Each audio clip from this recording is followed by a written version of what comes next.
لو کان فیهما الہۃ کچیری وی پس مکه اسمان کې الہۃ ډیر حق داران د بندګۍ الا الله غیر د الله نه لفسدتا نو فاسد شوی به د اسمان او زمکه که پس مکه اسمان کې ډیر الہ وي د الله پاک نه غیر نو به اسمان او زمکه فاسد وي.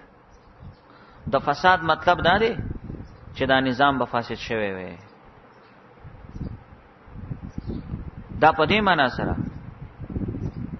دیتا هغه د عقاید کتابونو کې شرقات کې شوی برهان تمانو سره کچې ته پزمکه او اسمان کې لري الہ دا نظام به باطل وي د وجه د اختلاف نه.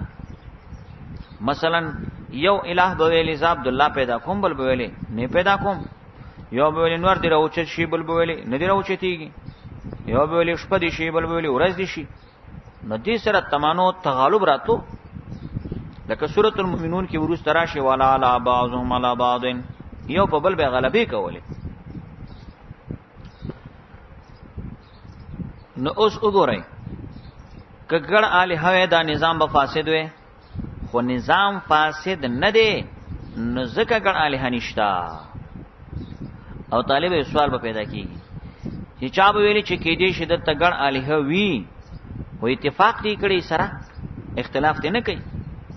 نو بیا ګوره سوال دا دی چې مثلا یو الہ هغه وی چې زنمر پیدا کوم، یو الہ وی چې مر دې راوچت شي او ابل الہ هم وی چې زره اوچت دي شي، نو بیا خو یو مستقل شو بل غیر مستقل شو طالبه کنه،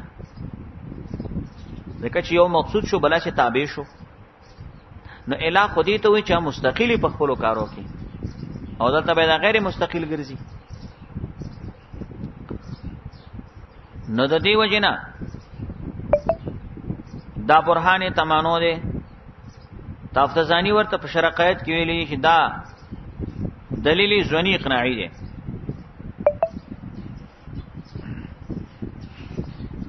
دلیل ځونی اقناعی یعنی دا مطلب دې په دې سره قناعت حاصلې دي شي که ګڼ الہویت فساد براغله که اتفاق کړي وي نو به استقلال نه وي.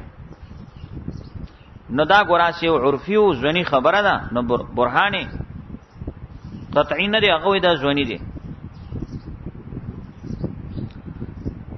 خدا پاغه وکي چې د فساد دا مصداق واخلي چې د فساد مقصد دا دی چې زمکه او اسمان نظام به درهم برهم وي. یو به ویل مربل به ویل چې نه دی راخي جوړي چورز بل به ویل شپه او کله فساد یو بل مصداق واخلي هغه دسي چې کجيرګړ الہ نو لفسدتا اسمان او زمکه به فاسد وي.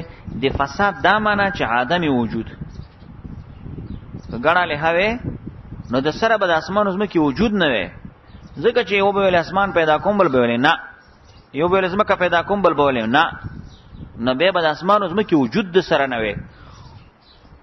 لیکن اوس مونږ ګورو چې وجود د اسمان او زمکه یقیني دی نو دا ګړ الہ نفي کېدل یقیني دي.